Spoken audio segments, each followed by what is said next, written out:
दान के पीछे थोड़ी सी बात याद आ गई। हम जाते हैं कहीं भी, कोई सवामणी हो या कोई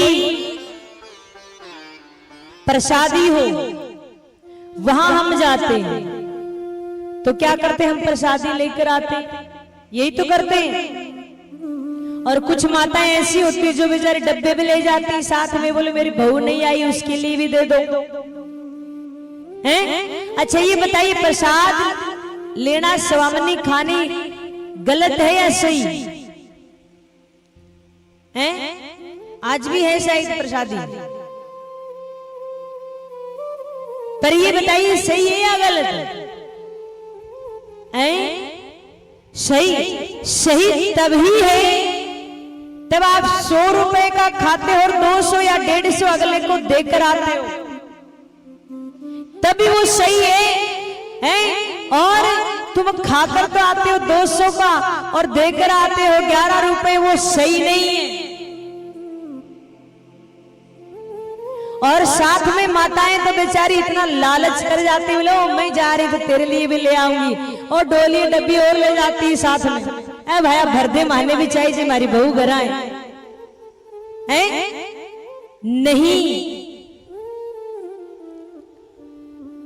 लाना नहीं है, और लेकर आ रहे हो तो उसके बदले कुछ देकर आइए। मैं ये नहीं कहती स्वामी खाना गलत नहीं, खाइए, भगवान का प्रसाद है, खाना चाहिए, छोड़ना नहीं चाहिए, लेकिन बदले में कुछ देकर भी आइए। खाने की इच्छा मत रखिए, खिलाने की भी रखिए जीवन में। लोग तो प्रयास करते हैं जितना मिल जाए उतना खा ले, हैं? और नहीं तो हम तो भाई मांग कर भी ले आते हैं, बस मिलना चाहिए। नहीं, अच्छा मांगने का जिक्र आया तो कुछ ऐसे भी है, बोले भाड़ पाड़ोस में सब्जी काहे की बनाई है?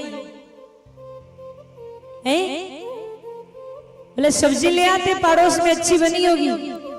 नहीं, अगर तुम्हारे घर में कुछ है तो उसी से काम चलाइए, नहीं है तो मिर्ची के साथ खा लीजिए, लेकिन मांग कर मत लाइए।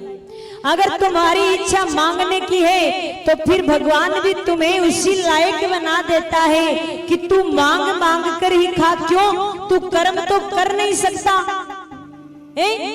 कर्म तू इतना ही कर रहा है कि भगवान मैं मांग कर ले आऊं। पहुंच जाते पड़ोसन के पास लेके कटोरा, नहीं, मांग कर नहीं लाना है।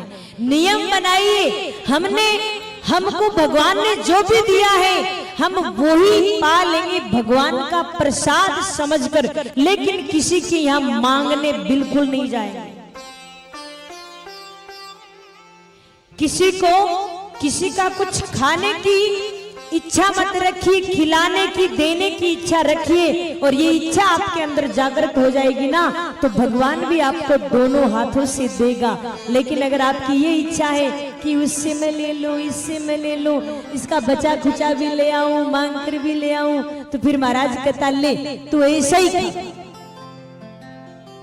कईयों को देखते हो कि आप कितने दुखी होते हैं, मुंह लटका हुआ, और कोई साधु संत आ जाए, महाराज बहुत दुखी है, जीवन भर से हो इतने दुखी, इतना कमाते हैं, कैसे रोते हो, और जीवन भर रोते ही रहते हैं वो। जैसा माहौल आप पैदा करेंगे भगवान वैसे माहौल में आपको रखेंगे। इसलिए जीवन में प्रयास करो कि हम खुश रहें, जैसे भी भगवान रख रहे हैं हम वैसे में ही खुश रहें। ऐसे मुंह लटका कर मत रहा करो। इस कथा पंडाल में भी आते हो ना, हंसते हंसते आया करो। भगवान को और कुछ नहीं चाहिए, बोला कम से कम जब तू मेरे दर्शन करने आता तब तो कम से कम तू हंसता हुआ चेहरा लेकर आ जाया कर, और तेरे इस हंसते हुए चेहरे को देखकर मैं भी खुश हो जाऊंगा और तू भी खुश हो जाएगा। लेकिन हम तो महाराज पूछो मत, बस ऐसे दुखों के मारे जाते हैं कि मानो पहाड़ ही टूट पड़ा हम पर। नहीं, जीवन में सबसे बड़ा मंत्र है। पहला मंत्र क्या है? जीवन में खुश रहना सीख लीजिए। अगर आपने खुश रहना सीख लिया तो आपके पास किसी चीज की कमी नहीं। और जीवन में प्रयास कीजिए कि हम किसी का खाएं नहीं। भगवान इतना सामर्थ्य देना कि हम किसी को खिलाएं। प्रसाद पाइए, स्वामिनियों में जाइए, लेकिन जितना प्रसाद आप पा रहे हैं बदले में उतना देकर भी आइए।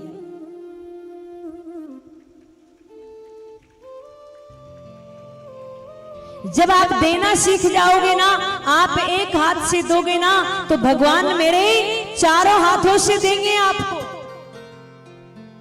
पर आप देना सीखिए, ऐसा नहीं ये कमा लो, ये मेरा है, इदम मम है, इदम मम है। ओ भैया इतना कर लिया, इतना और कर लूं। ओ कमा कमा के धन का संचय करे जा रहे हैं, लेकिन दान नहीं कर रहे हैं, तो वो धन कहाँ लगेगा?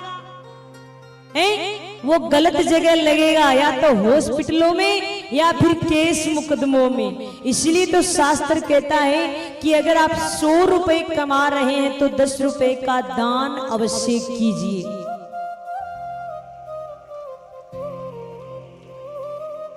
ऐसा नहीं कि वो धन तो पड़ा है लेकिन मन नहीं है, और मर जाएंगे वो धन पता नहीं कौन काम में लेगा ये भी नहीं पता। तो दान कीजिए, जितना धन कमाते हैं उसका कुछ ना कुछ हिस्सा दान अवश्य कीजिए। दान करने से क्या होता है? दान करने से धन पवित्र होता है। क्या होता है?